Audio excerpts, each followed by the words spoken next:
చిలకమ్మ ఎర్ర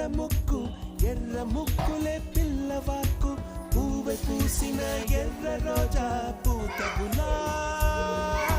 పసిపాదం ఎర్రాని రూపం ఉడికే కోపం ఎర్రాని రూపం ఉడికే కోపం సంధ్యావర్ణ మంత్రాలు వింటే ఎర్రని పంట పాదమంటే కాంచనాల జిలుగు పచ్చ కొండ బంతి